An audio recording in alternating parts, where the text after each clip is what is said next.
Hola, ¿qué tal? Buenas tardes a todas y a todos. Me presento, yo soy la doctora Laura Olivia Amador Zavala, en un episodio más de estas conversaciones tan interesantes que hemos tenido ya por varias semanas en Prodic AC.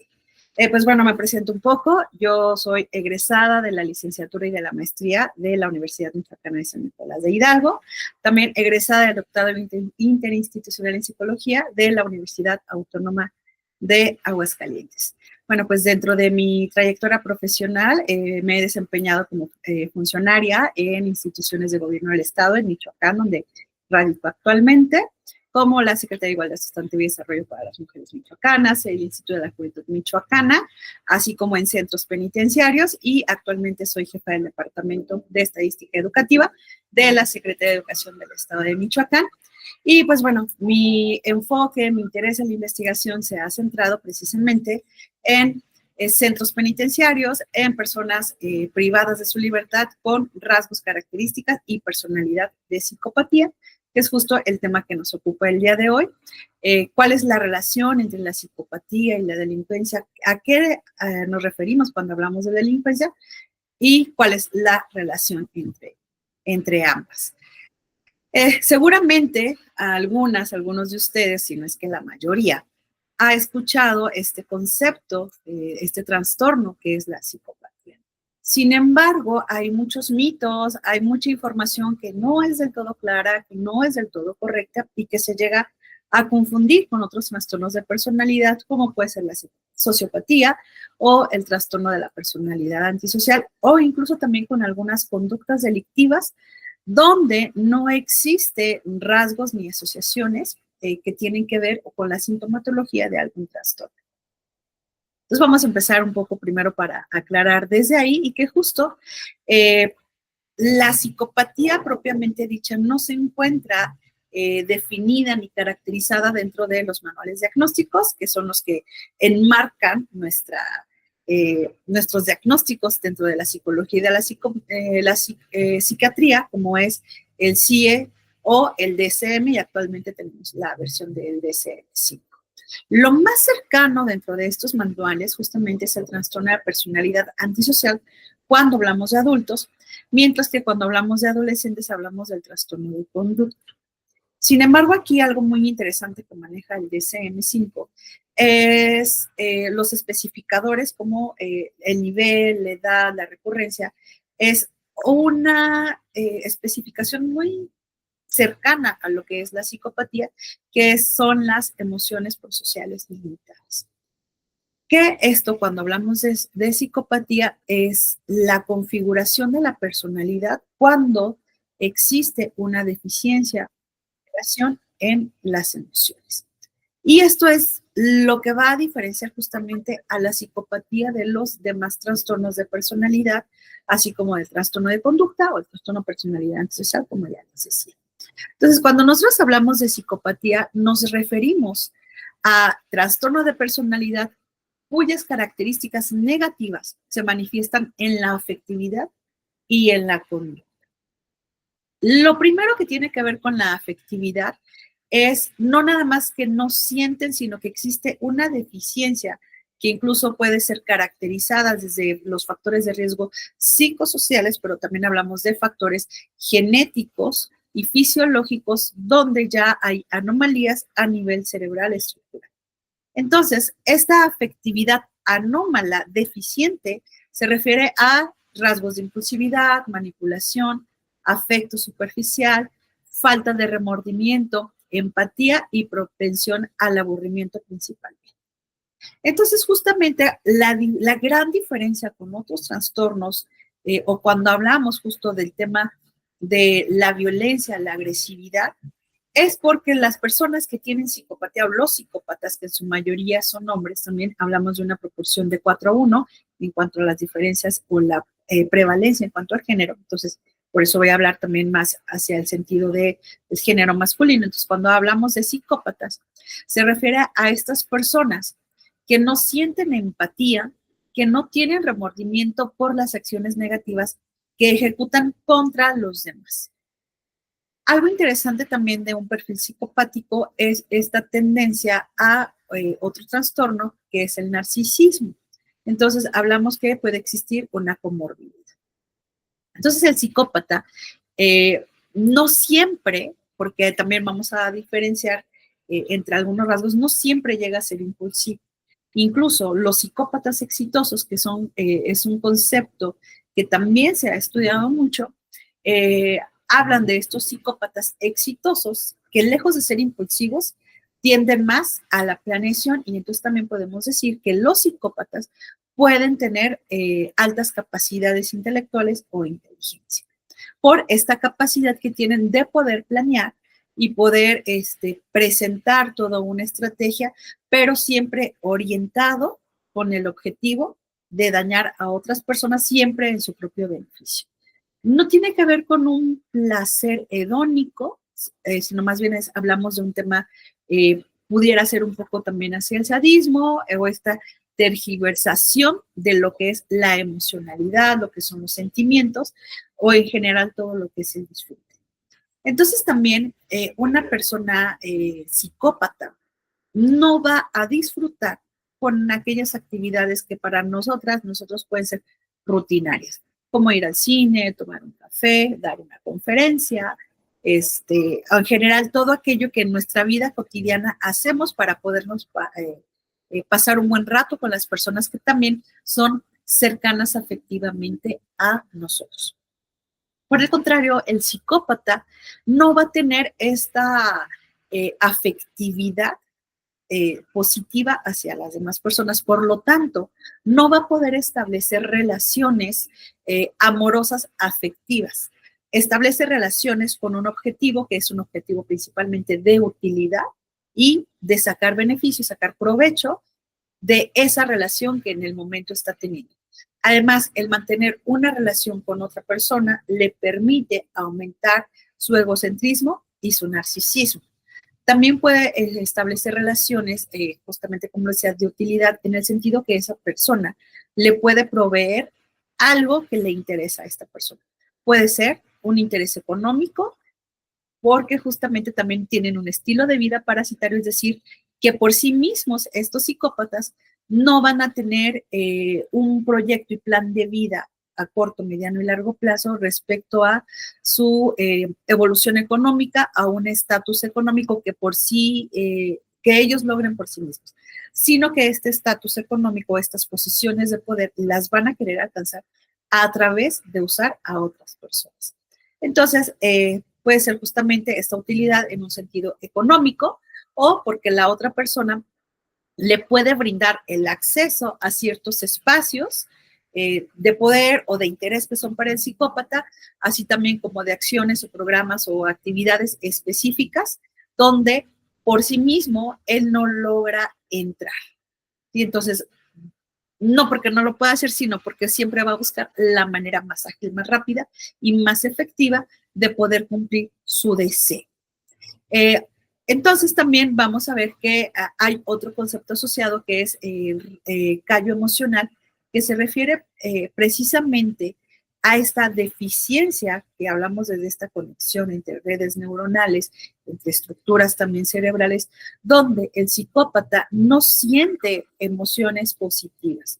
Claro que sí se enoja, claro que siente rabia, frustración, pero cuando sus deseos no son cumplidos.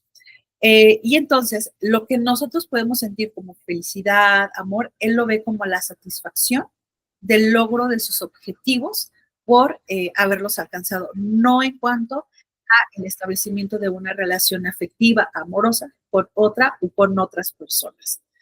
También vamos a ver que en cuanto a esta emocionalidad, los psicópatas tienen dificultad para procesar específicamente las expresiones de tristeza y de ira. ¿A qué me refiero con esto? Nosotros si hacemos como un análisis de reconocimiento de las expresiones faciales, podemos saber cuando una persona, por su expresión, por sus ojos, por la comisura de sus labios, por el tono de su voz, por muchos otros elementos, cuando una persona, por ejemplo, puede estar triste, puede estar enojada o puede estar feliz. Sin embargo, hay investigaciones que señalan que el psicópata no detecta, no procesa a nivel cerebral y a nivel cognitivo las expresiones de tristeza, de ira y tampoco de miedo. ¿Cuál es el impacto que va a tener esto entonces en las relaciones y en las afectaciones que el psicópata está teniendo con otras personas? Es que justo si no alcanza a reconocer una expresión de miedo, el psicópata va a continuar agrediendo y violentando a la persona que tiene frente porque no lo reconoce. Normalmente, hablando de temas de trastornos, cuando una persona ve que la otra persona que está frente a usted, por ejemplo, cuando le estás gritando, cuando te estás molestando, reconoce el miedo en la otra persona, lo que se hace es parar y detener la conducta que está teniendo. Es decir, de dejar de gritar, cambia su tono de voz, cambia sus expresiones, sus movimientos. Pero el psicópata no. Como no los detecta, él incluso continúa en una escalada mucho más violenta y más agresiva porque no tiene este procesamiento emocional. También los psicópatas, justo como no tienden a tener esta satisfacción, este placer hedónico en las cosas habituales que nosotros podemos hacer, tienen esta propensión al aburrimiento. Y que entonces también está relacionado justo con estos marcadores bioquímicos, ¿no? De la producción de serotonina, dopamina, etcétera, que a nosotros nos hacen disfrutar de ciertas situaciones, mientras que al psicópata no.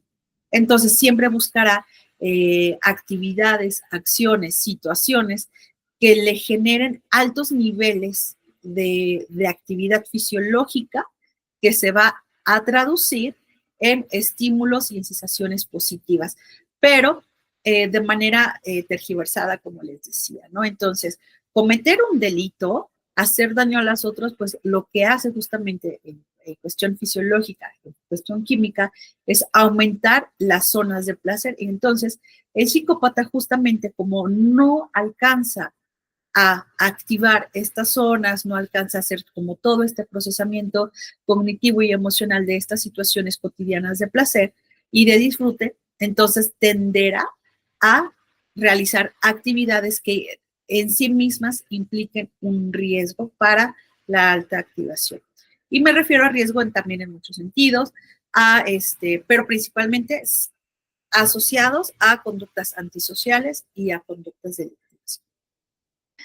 También en el tema justo del callo emocional, el psicópata tiene una incapacidad para experimentar emociones justo en este rango normal o profundo también, es decir, que son emociones muy pasajeras y que hablamos más de un estado que un rasgo, ¿sí? Entonces, los va a caracterizar personas que parecen frías y sin emoción. Sin embargo, también algo que ha caracterizado mucho a los psicópatas que tiene que ver con estos rasgos de egocentrismo y narcisismo es otro rasgo que tiene que ver con la manipulación. Entonces, los psicópatas podrán actuar las emociones y podrán actuar frente a las demás personas fingiendo tener un interés. Sin embargo, en lo profundo no existe esta activación emocional positiva. Por eso son tan buenos manipuladores, porque alcanzan a detectar otro tipo de señales de las víctimas a los que ellos están orientando sus objetivos para su propia satisfacción y su propio placer, y entonces van a encontrar las personas que son víctimas, un psicópata que es seductor, que les puede parecer interés, pero a un nivel muy superficial. Es decir, que nunca van a encontrar en un psicópata una respuesta afectiva positiva profunda. También van a tener y se caracterizan por esta falta de remordimiento. No se sienten mal, no se sienten culpables cuando hacen algo malo. Es decir, cuando cometen un delito, cuando tienen una conducta antisocial o cuando una persona se siente mal por lo que él hace o dice, no tienen remordimiento. Van a mantener una falta de preocupación a nivel general sobre todas las consecuencias negativas de sus acciones. Es decir, no les interesa si la víctima o las víctimas, ya puede ser una persona, institución o en general la sociedad, las víctimas, no les interesa lo que sienten, lo que perdieron. Para él es completamente igual siempre y cuando obtengan su ganancia y obtengan su beneficio. ¿En qué momento se pudiera confundir que un psicópata tiene remordimiento? Al cuestionarle el que si se siente culpable por algo cuando es sorprendido únicamente. Entonces, el remordimiento, la culpa, no viene de la acción negativa que cometieron en contra de una persona. Viene de haber sido sorprendidos y de que los demás se dieran cuenta de la acción negativa que estaban emprendiendo o que se den cuenta que es un psicópata. Es lo único que les puede afectar. Entonces también hablamos de este tema de la moralidad, ¿no? Hay una desconexión moral también en cuanto a las acciones y las consecuencias de sus actos. A final de cuentas no les importa el daño, ni siquiera el nivel del impacto que sus acciones tienen. Al contrario, como les decía, entre más graves y más profundo sea el daño que ellos generen, van encontrando mayor satisfacción negativa, por así decirlo, de lo que ellos están cometiendo. Y obviamente también van ascendiendo en esta escalada de violencia. Por otra parte, también respecto a lo que es el callo emocional, no tienen en cuenta ni les preocupan los sentimientos de los demás. Son personas más frías, son personas independientes que participan de una vida social. Únicamente lo hacen en una convivencia porque les interesa que las personas que los rodean les generen comentarios positivos acerca de su personalidad y que van nutriendo su egocentrismo y su narcisismo. Parece más preocupado por los efectos de los actos sobre sí mismo, es decir, qué tan mal lo hizo ver algo que cometió, ¿no? Porque al final de cuentas, todo tiene que ser hacia su bienestar. Aún así, comete un fraude, siempre va a ser el quedar bien por el delito que ha cometido, ¿sí? Entonces, tampoco les interesa justamente los daños que las demás personas tengan. Les despreocupa también en general su rendimiento, es decir, pero cuando no existe esta asociación con el narcisismo y con el egocentrismo. Sin embargo, esta despreocupación tiene que ver también en el uso que ellos hacen de sus capacidades y habilidades cognitivas. Pero recuerden que estamos hablando de diferentes tipos de rasgos y diferentes tipos de psicopatías. Este perfil de despreocupado tiene que ver también cuando se relaciona con unos rasgos de impulsividad, contrario a cuando hablamos de este psicópata exitoso que se interesa por planear. ¿Sí? Hablamos también de este afecto superficial, donde el psicópata en esta manipulación o estos intentos de manipulación que hace en contra de las otras personas, se refiere también a que puede manejar un gran lenguaje, un gran léxico, ser aparentemente conocedor de muchas cosas culturales, científicas, de la vida cotidiana, pero no logra realmente apropiarse de los significados de eso. Por ejemplo, pudiera decir en relaciones de pareja, en estos sentidos utilitarios, que ama a la persona o que quiere a la persona porque ha aprendido el manejo conceptual de estas palabras. Sin embargo, a la hora de intentar explicar a qué se refiere el amor, el cariño, la empatía, no logra hacer esta conexión porque no ha logrado o porque existe esta desconexión y esta desvinculación emocional. Entonces, aunque domine en el tema de un lenguaje, es un lenguaje mucho más conceptual que no atribuye ningún significado a su vida diaria ni a su vida personal. Entonces, hablamos también de que los psicópatas van a comportarse de cierta manera dependiendo del perfil al que se esté orientando. Y podemos encontrar a grandes rasgos dos, ¿no? Este perfil impulsivo, ¿no? Que además de esto tiene un alto porcentaje de relación con el trastorno de personalidad antisocial, es decir, el 90% de los psicópatas tienen perfil de personalidad antisocial, pero no todos los que tienen son antisociales van a tener psicopatía. Y esto se pensaba que era como sinónimo, no, hay una diferencia en cuanto a la tipología y la sintomatología que están presentando. Entonces, las proporciones se van a cambiar. Como les decía, mientras que vemos que el 90% de los psicópatas tienen trastorno de personalidad antisocial, cerca del 25% de los que tienen trastorno de personalidad antisocial van a tener psicopatía. Obviamente, esta configuración, esta comorbilidad de trastornos los vuelve mucho más riesgosos y mucho más violentos. Y entonces también los psicópatas que tienen estas altas capacidades y que hablamos de una psicopatía exitosa, van a encontrar también estrategias de adaptación que les permitan seguir cometiendo estos actos antisociales y estos actos delictivos a nivel general. Vamos a ver también, de acuerdo con el perfil psicopático que surge de Hare, donde habla de dos dimensiones. La primera, que es justo la que ya les estaba comentando, que es la dimensión emocional, y habla de la parte interpersonal, donde además hace alusión a una mente simple y superficial, a esta personalidad egocéntrica, la falta de remordimiento, falta de empatía, estas emociones superficiales y la emoción y las mentiras. Mientras que por el otro lado, cuando hablamos de un tema más conductual, hablamos de la dimensión de estilo de vida y de este perfil antisocial que está relacionado con este trastorno que sí lo encontramos dentro del DSM, cuando hablamos de la impulsividad, del poco control conductual, de esta necesidad de excitación a través de acciones negativas en contra de otras personas. Hablamos también de falta de responsabilidad en cuanto a asumir las acciones que ellos cometen. Y también algo interesante que se ha revisado en algunas investigaciones es los problemas de conducta desde la infancia. Durante las entrevistas que he realizado en mis años de investigación, he encontrado que los psicópatas desde edades tempranas han mostrado ciertos signos y síntomas. Uno de los más habituales es el daño hacia los animales.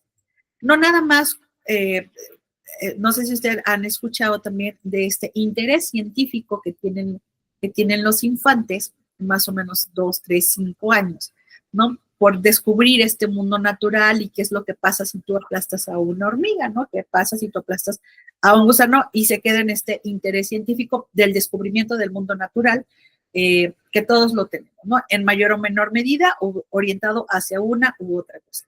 Sin embargo, los niños psicópatas dañan a los animales, a sus mascotas, incluso por este deseo de satisfacer sus necesidades de placer, ¿no? Entonces van encontrando que dañar a un animal, a un ser vivo, les genera placer.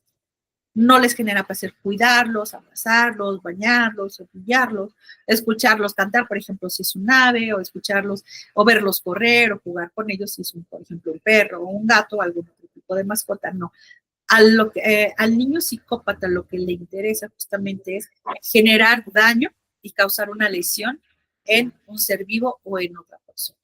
Entonces, este rasgo de problemas de conducta en la infancia no nada más tiene que ver con las peleas, con agredir a sus pares, es decir, con agredir sobre todo también en el caso cuando hay hermanos, ya sean hermanos mayores o hermanos menores, a los padres, es cómo ha tratado a las mascotas. Entonces, cuando se hace la entrevista, nos centramos mucho en cómo es el desarrollo infantil. Si tuvo mascotas, y que en caso de que sea una respuesta positiva, porque si tenía, porque no tenía. Dice, en algún momento, en alguna entrevista decía, no, yo no tuve mascotas, no me dejaban tener, porque se me morían, ¿no? Entonces pudiéramos pensar que pues se morían por un ciclo de vida natural de la mascota, pero a la hora de profundizar más en la entrevista, pues se va descubriendo que se le morían pues porque las metía en la lavadora, porque las amarraba y las ponía al sol para ver qué les pasaba, porque le daban vuelta con la cuerda, porque los ponían en alguna cadena, etcétera, etcétera, ¿no? Entonces, estas conductas que inician con una mascota se van trasladando a las personas. Entonces, justamente también a esto me refiero cuando cuando hablo de la escala de la violencia. Comienza como algo gradual y que se va transfigurando, se va traspolando a otras dimensiones, a otras personas, pero que también avanza en el nivel de gravedad y afectación. Y que obviamente pues todo esto está relacionado con esta conducta antisocial. Algo interesante también cuando hablamos acerca de cuando se habla con psicópatas, es justo esta parte cuando ya se hace esta vinculación de la parte del estilo de vida antisocial con la parte de la dimensión emocional y la interpersonal, es cómo se va encontrando esta desconexión que hay entre sus diferentes acciones. Es decir, los ven como acciones desconectadas que no tienen relación una con otra, ¿no? Que no hay como en algunos casos, no existe, ¿no? Como una historia de vida, ni existen para ellos, para los psicópatas específicamente, no para nosotros, para ellos sí, no existe una asociación entre esto, ¿no? Sino que los marcan en algunos casos como episodios de su vida que no tienen relación con lo que están cometiendo actualmente. Entonces también vamos a ver justo en contextos penitenciarios, cuando se realizan las entrevistas a las personas privadas de su libertad, con rasgos de psicopatía específicamente, es que van encontrando maneras y formas justo de cometer un delito. Se pueden ir perfeccionando también. Entonces, algo también de la configuración de los grupos delictivos, de las células delictivas, ya sea fuera o dentro de centros penitenciarios, es que los psicópatas, al tener en ciertos casos altas capacidades y altas funciones ejecutivas también, van analizando estos otros perfiles asociados a los trastornos de personalidad antisocial justamente para captarlos y para vincularlos y hacer uso de estos rasgos de impulsividad que la otra persona tiene para poderlo generar a su mejor satisfacción y poder generar justamente estos análisis y estas conductas y todo lo demás que sucede cuando se habla de estas conductas delictivas y antisociales. Y bueno, he hablado justo de este perfil psicopático, las diferencias que hay con el trastorno de personalidad antisocial, y ahora he ido justamente también enmarcando la relación con los delitos y la violencia. En términos jurídicos, voy a empezar a hacer también una diferenciación. He estado hablando de conductas antisociales y conductas delictivas, que están, que pueden ser simultáneas, pero que jurídicamente son completamente distintas. Cuando hablamos de una conducta delictiva, se hace referencia a un delito que está en nuestras leyes y que está tipificado como delito, como el homicidio, como el secuestro, como pertenecer a un grupo delictivo, terrorismo, etc. ¿Sí? A esto se refieren los delitos. Mientras que la conducta antisocial son todas aquellas conductas que afectan negativa a otra o a otras personas, pero que no están tipificadas como un delito. Entonces, una persona, muchas personas pueden en cierto momento de su vida tener una conducta antisocial, como cual pudiera ser, y que no necesariamente implica un delito, pero sí puede implicar una sanción administrativa, como por ejemplo manejar en estado de ebriedad, pelearse en la calle sin que esto obviamente genere lesiones y que sí sea causal de la tipificación del delito y de una sanción penal, sino que se van más hacia estas orientaciones administrativas. Y la otra, el gran cúmulo de conductas antisociales se relacionan con las conductas amorales. Y dentro de estas, pues podemos encontrar muchísimos ejemplos, ¿no? Que pueden ser desde agredir verbalmente a una persona, lesionarla, lastimarla por los comentarios que se hacen. Anteriormente, había muchos delitos que no estaban tipificados en la ley y también habían muchos delitos que antes estaban tipificados y que ahora ya no están. Estas variaciones va a depender de varias cosas. Las reformas que existen a nivel nacional que los estados van adoptando obligadamente, o también a la inversa puede suceder que hay una reforma a nivel estatal y que después se presenta para que pueda ser unificado los mismos criterios en otros estados. Por ejemplo, ¿cuál? La ley Olimpia, que no estaba tipificada a nivel nacional, entonces hablamos de estos delitos de uso de imágenes íntimas. Entonces, esto hace 10 años no estaba tipificado, entonces era considerado como una conducta antisocial el difundir imágenes íntimas de una persona. Ahora, a través de las reformas y a través de la lucha, del activismo que se realiza, pues entonces ya está tipificado y se convierte en un delito. Por el contrario, hay leyes que ya fueron derogadas. Por ejemplo, lo que tiene que ver con malos comentarios, los delitos contra el honor, que eran lo que decía, es decir, yo estoy hablando mal de una persona, estoy haciendo un chisme. Entonces, anteriormente en Michoacán, sí podíamos poner una denuncia en contra de una persona que nos estaba levantando falsos, por ejemplo, ¿no? Y que decía, oye, es que Laura es una chismosa, Laura es tal persona, Laura no me deja pasar. Y sobre todo este tipo de delitos y de conflictos se daban mucho entre vecinos. Entonces, ya se deroga de la ley, ya no puede procesarse como un delito, sí puede llevarse como una sanción administrativa, y este delito ahora se lleva a conciliación, ¿sí? Bueno, esta conducta antisocial, perdón, ya se lleva a conciliación y ya no es tipificada como un delito. Entonces, justamente se van haciendo estas diferenciaciones, ¿no? A lo mejor pudiéramos, por desconocimiento, mantener una conducta antisocial, pero un delito está ya tipificado, hay sanciones, hay penas, hay un procedimiento específico que se puede llevar a cabo. Entonces, la gran mayoría de los psicópatas llegan a tener conductas antisociales. La mayoría, también un alto porcentaje, llega a cometer delitos.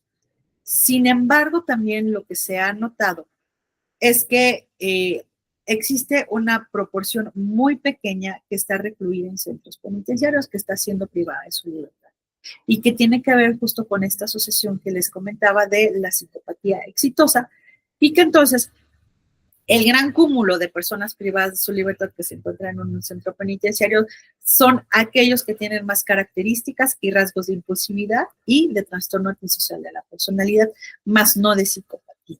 Sí se encuentran, pero en una menor proporción. Además que también, justo lo que les comentaba, hay una diferenciación entre lo que es la psicopatía y la sociopatía, que muchas veces puede llegar a confundirse, o puede llegar, porque presentan en algunos casos sintomatología algo similar. Sin embargo, lo que siempre va a caracterizar a un psicópata es la deficiencia emocional, o este concepto que les hacía yo alusión, el callo emocional. Y esto es lo que va a impactar y lo que va a generar más daño y más riesgo. Entonces, justamente una persona con psicopatía va a hacer uso de todas estas capacidades intelectuales que puede tener sin llegar a tener la consecuencia emocional de sus actos. Por ejemplo, cuando una persona que no tiene psicopatía comete alguna conducta antisocial, pues se siente mal.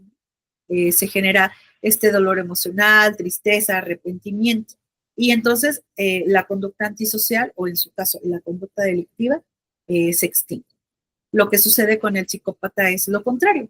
Si no existe remordimiento por generar daño, por generar una lesión a otra persona o a la sociedad en general, pues entonces no va a pasar. Y entonces sigue en aumento este tipo de conductas antisociales y delictivas. Entonces, esto es reiterativo. La gran duda que existe también en cuanto a la reinserción social o en cuanto a los tratamientos de la psicopatía es si realmente pueden ser eficaces, si los tratamientos psiquiátricos, psicológicos funcionan. La respuesta es que no funcionan. ¿Qué es lo que sucede en estos casos de los psicópatas? Es que a través de ciertas conductas y técnicas muy específicas que están orientadas más a lo cognitivo-conductual, nunca vamos a hablar de temas de psicoanálisis, no vamos a hablar de temas de humanismo, no vamos a hablar tampoco de lo sistémico, ni de ningún otro tipo de psicoterapia, ni de tratamiento, porque justamente si estamos analizando que existe una desconexión moral, que existe una deficiencia a nivel emocional y que existe este callo emocional donde la persona con psicopatía no va a tener empatía, arrepentimiento ni nada, entonces es porque de fondo existe justamente esta anomalía emocional. Entonces es como querer reparar algo que no existe. Dentro del psicópata no existe. A diferencia, por ejemplo, de otros trastornos, cuando hablamos, por ejemplo, de depresión, de ansiedad, es porque esas estructuras, esas emociones están deficientes o están alteradas, pero existen. Entonces, a través de los tratamientos psiquiátricos, psicológicos, farmacológicos y psicológicos, me refiero a las diferentes alternativas que existen de los programas de psicoterapia, se puede generar, ¿no? La adaptación, la reconfiguración de estos síntomas y entonces hacer que la persona sea nuevamente funcional a grandes rasgos. Sin embargo, es porque existen estos canales, existen estas estructuras y estas emociones que están alteradas. Pero en el psicópata no se pueden arreglar, no se pueden reparar, no se pueden tratar porque a final de cuentas no existen. ¿Qué es lo que se trabaja entonces con los psicópatas? Técnicas únicamente de cognitivo-conductuales, donde se pueda trabajar la funcionalidad a nivel social, la adaptación a nivel social y analizar desde el impacto negativo que puede tener su conducta hacia él mismo. ¿Como cuál? Pues perder su libertad y ser recluido en un centro penitenciario. Perder su riqueza, que sí, porque si es atrapado, perder el reconocimiento de las otras personas, cuando hablamos justamente del egocentrismo y narcisismo. Entonces, esto es realmente lo único que puede afectar a un psicópata. Si queremos y que realmente esto ha sido tema de mucho debate, mucho análisis, pero que vemos que los tratamientos que tienen que ver cuando se quiere hacer como esta conciencia del daño que generan hacia otras personas, sobre lo que le generan a la ciudad, pues a los psicópatas les da igual, si no tienen empatía, no tienen remordimiento, entonces jamás van a poder encontrar este beneficio de tener una conducta adaptativa normal y sana en un contexto, en cualquier tipo de contexto. Entonces, los tratamientos justamente que han logrado ser exitosos en los psicópatas, que además es una proporción minúscula, comparados, por ejemplo, con otros tratamientos de otros tipos de trastornos, es realmente minúsculo, ¿no? Es muy poco el nivel de efectividad que se ha logrado observar cuando hablamos de psicópatas. ¿Qué es lo que se logra? Una conducta adaptativa, ¿no? Donde se reconfigura y se ven otro tipo de alternativas de sus capacidades y habilidades.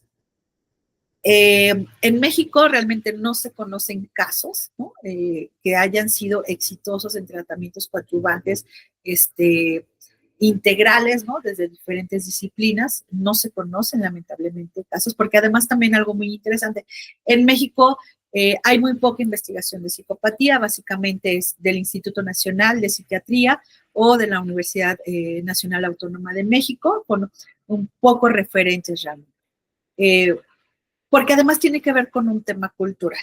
Y ahorita voy a hablar también un poco de eso, que está asociado justamente a narcotráfico, conductas por asociación delictiva. Entonces, las investigaciones realmente se centran en otros países, ¿no? Principalmente Europa y Estados Unidos, donde además este contexto social, económico, va sumando como un factor de riesgo más que como un factor de protección. Entonces, estos tratamientos que se han analizado han sido únicamente efectivos cuando se revisa el perfil del psicópata y se redirige sus acciones y sus capacidades. Podrá sonar muy de película, pero en realidad así es que justamente cuando se encuentra un perfil psicópata en ejemplo de fraudes, lo que han realizado algunas instituciones, principalmente instituciones bancarias, es captarlos, ¿no? Y entonces todo lo que ellos hicieron en un momento en contra de ellos, ahora ayuda a fortalecer sus sistemas de protección y seguridad. Por ejemplo, un hacker, ¿no? Alguien que se dedicó al lavado de dinero, que conoce cuáles han sido las fallas en el sistema, entonces ahora en algunos casos es realmente mínimo también quienes han sido reclutados y que además de esto existe muy poca investigación, sino es que son solamente por algunas notas que se han realizado y que tienen que ver con documentos de las instituciones, ¿no? Y que son cifras ocultas, que son cifras mínimas. Entonces, cuando hablamos ahora justo, ¿no? De estos tratamientos que son realmente muy poco efectivos, que son poco de impacto también hacia la persona, entonces vemos por eso que a nivel penitenciario existe un gran conflicto. Porque entonces la pregunta ahora que se genera es si un psicópata no puede tener este logro adaptativo a nivel social, ¿qué podemos hacer con ellos? Pues justamente es hacer uso de estas habilidades y esas capacidades para reconfigurar y encontrar otro tipo de objetivos. Porque además lo que sucede con los psicópatas es que generalmente su víctima no se reduce a una sola persona. E impacta, y que hablando también de estos perfiles victimológicos, importa sí también la cantidad por el nivel de daño que se está ejecutando en contra de una persona. Entonces, el psicópata va a tender a generar un enorme daño en la persona hacia que dirige sus acciones negativas, ya sea minúscula la acción que tenga o mayúscula, pero siempre el impacto que él va a buscar generar, siempre va a ser hacia su satisfacción. Ahora bien, también lo que les comentaba en estas asociaciones culturales, pudiéramos analizar y que se está realizando justo ahora investigaciones actuales, no solo en México, sino en otros países, la tendencia a la alza de la psicopatía, que puede asociarse también a a esta delincuencia organizada, estas células criminales, como el narcotráfico, como muchos de este tipo de delitos, donde pudiera ser que este estimado, esa proporción que mencionaba entre hombres y mujeres, pero también de la estimación que existe en centros penitenciarios, pudiera ser incluso mayor. O que incluso pudiera, es una hipótesis que yo tengo, pudiera ser que esté a la alza también y que esté asociado a otros factores como es esta desconexión moral, como son estos factores culturales y la cultura del narcotráfico, la cultura de la delincuencia organizada, que se está reconfigurando y transfigurando. Entonces pudiera pensarse también que realmente la proporción que existen de psicópatas en el mundo realmente es más grande. Sin embargo, como sucede con todos los trastornos, pues esto realmente no tenemos un dato exacto, porque son datos epidemiológicos que a menos que no ingresemos a un centro penitenciario y hagamos esta evaluación del perfil psicopático, podemos obtener. El otro problema también en cuestión de epidemiológica es lo difícil que llega a ser el diagnóstico de una psicopatía, porque justo pueden llegar ellos a a manipular las pruebas que se les apliquen. Por eso es importante también continuar con este modelo y con este proceso de evaluación y diagnóstico de la psicopatía a través de entrevistas.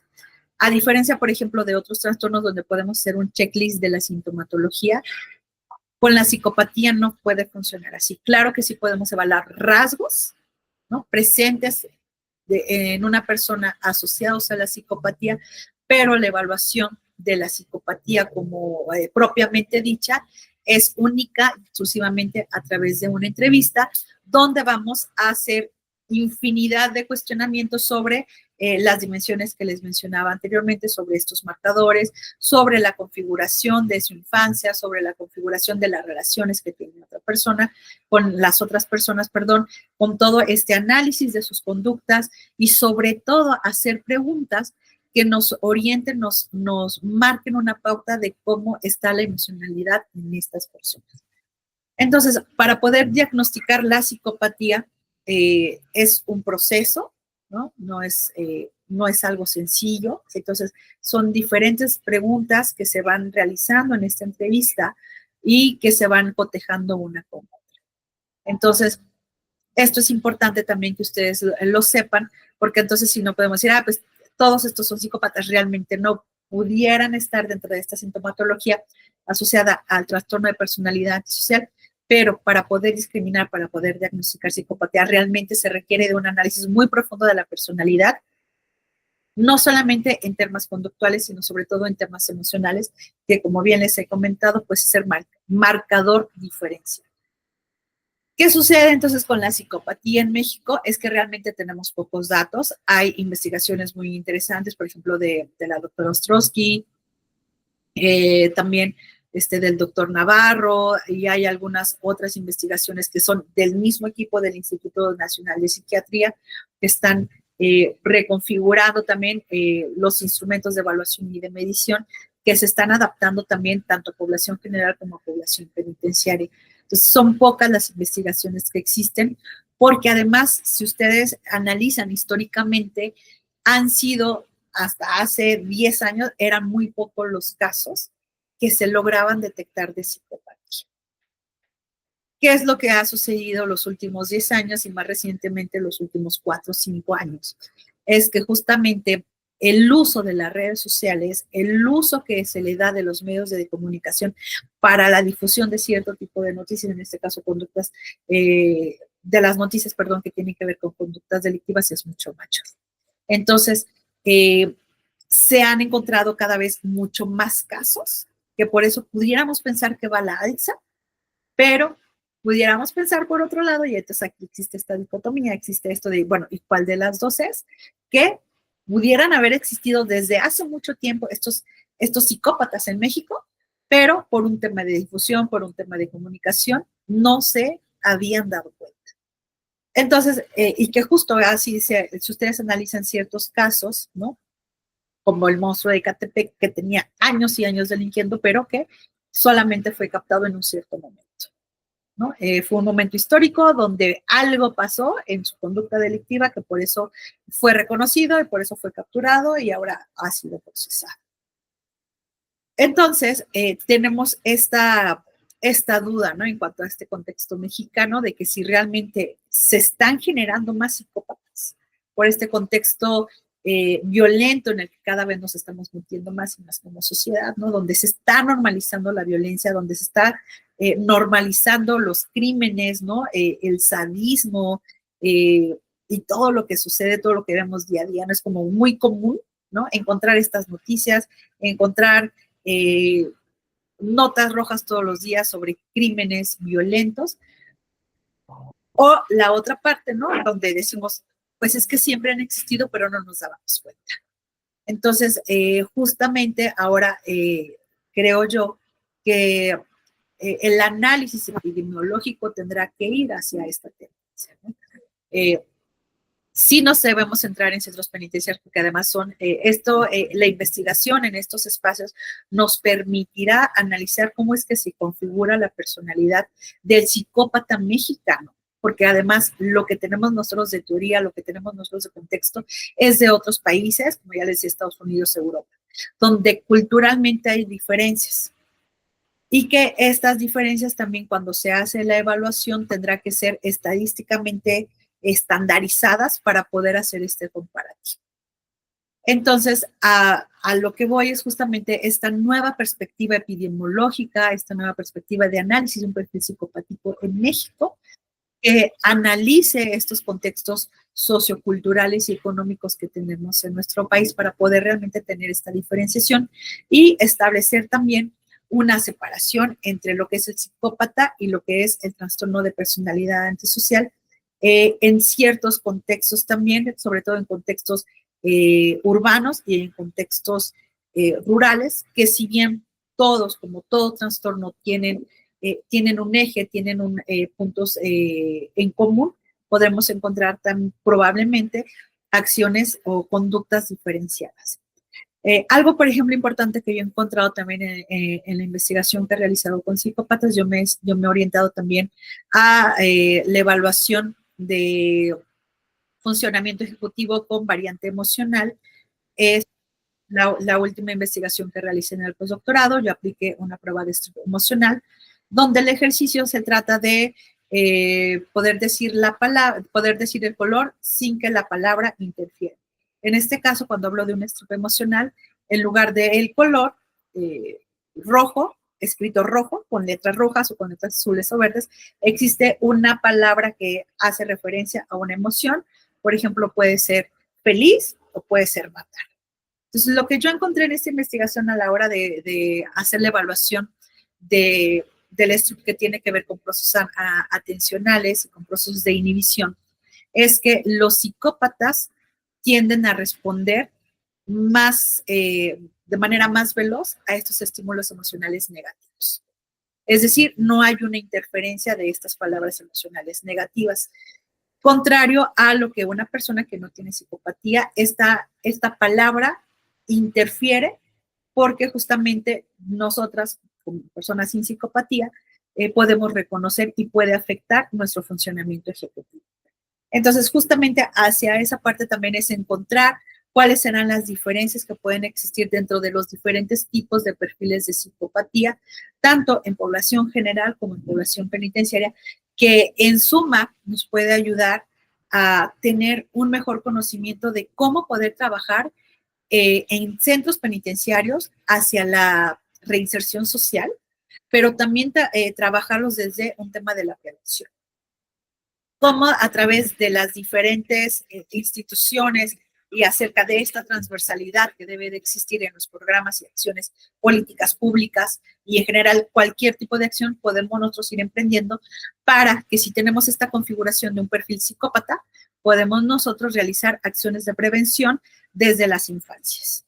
Entonces, la idea también es que justo si desde las primeras infancias se comienza a desarrollar programas, implementar acciones y elaborar una reforma y una política pública que no nada más se centre en aprender español y matemáticas, como ahora justo ya se está configurando y que es muy buena propuesta, que nos centremos también en el desarrollo de habilidades socioemocionales que nos ayuden a desarrollar empatía, sensibilidad, a justo tener valores, ¿no? Y que nos orienten justo hacia la moralidad social, y que si desde estas infancias tempranas podemos ir generando estos factores de protección, pues en la juventud y en la adultez podemos prevenir que estas conductas delictivas estén. No va a ser así en todos los casos, obviamente, porque como ya les he mencionado, pues la psicopatía también tiene marcadores fisiológicos. También hablamos de un componente genético que se haga lo que se haga, no se va a poder prevenir porque ya existe una predisposición. Entonces, hay algunas evidencias también donde ya hay una pregunta muy interesante que si el psicópata nace o se hace, pues la respuesta es que pueden ser las dos. Un psicópata puede nacer, por eso sí tenemos psicópatas, por eso sí hay niños, niñas que ya tienen psicopatía, porque existe de fondo esta alteración estructural cerebral que impide esta conexión emocional, porque no existen estas estructuras, no existen estas conexiones, pero también la cultura, la sociedad, bajo ciertas estructuras de violencia, facilita, permite y genera psicópatas. Y entonces, pues es una labor de todas, de todos. Primero, como nosotros, yo que estoy en investigación, encontrar justamente cuáles son estas diferencias para hacer propuestas de prevención en infancia, adolescencia y también en adultos, pero también generar propuestas de reinserción social para quienes ya están en el sistema penitenciario, quienes ya han cometido delitos, se pueda generar acciones de adaptación y que ya no sigan causando más daño. Entonces, en general, esto es la relación entre psicopatía, la delincuencia y también hablando de un contexto mexicano un poco más específico también, que tiene muchas variantes, que tiene muchos factores de riesgo, pero que sobre todo también podemos encontrar otros tipos de factores de protección. Entonces, vamos a analizar finalmente cuál sería la relación, dónde podremos nosotros como psicólogas, como psicólogos, como sociedad en general, poder participar, identificar también estas áreas de oportunidad que existen en todas las instituciones, ¿no? Que existen también en las familias, que existen en los hogares, ¿no? En nuestros centros de trabajo, en nuestros centros de estudio, para a partir de ahí, desde cada uno nuestra perspectiva, nuestra visión, nuestros propios objetivos, poder generar estos espacios y ambientes sanos, adecuados, que disminuyan la violencia, porque les dije, no toda psicopatía es violencia, pero que sí, toda violencia genera afectación a todas las personas. Entonces, pues también el llamado es justo hacia eso, ¿no? A trabajar en temas de prevención de la violencia, en la disminución de la violencia y en la erradicación, que es a final de cuentas es un tema muy complejo porque involucra muchas estructuras, muchos sistemas, pero pues que lo ideal es que en un futuro, espero que no sea tan utópico, pues podamos no hablar de estos temas, sino hablar desde estas otras perspectivas. Pero bueno, mientras exista la violencia, mientras existan los psicópatas, tenemos que hablar de ello y tenemos que además también hacer investigación y generar los espacios, ¿no?, de conocimiento y de socialización respecto a estos temas. Y pues es todo de mi parte. Muchísimas gracias. Espero sus preguntas, sus comentarios aquí en el chat del canal de Prodic AC. Ha sido un gusto compartir estos breves minutos con ustedes. Me retiro, me despido nuevamente. Soy Laura Amador, egresada de la Universidad Autónoma de Aguascalientes del doctorado interinstitucional en psicología. Muchísimas gracias por escucharnos y nos vemos en la siguiente charla. Que tengan un excelente día y hasta luego.